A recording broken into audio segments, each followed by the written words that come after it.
15వ బ్రిక్స్ సదస్సు జూలై 6 మరియు 7 తేదీల్లో బ్రెజిల్లోని రియో డెజనీరోలో నిర్వహించనున్నారు.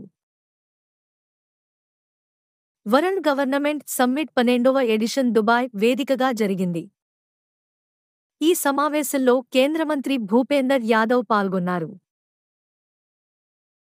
హైదరాబాదులో అమెరికాకు చెందిన fables semi conductor company research సెంటర్ను ఏర్పాటు చేసింది.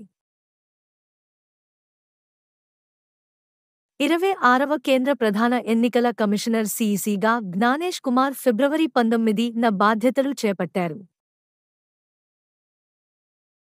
గ్లోబల్ ఏఐ సమ్మిట్ 2026 భారత్లో జరిగింది.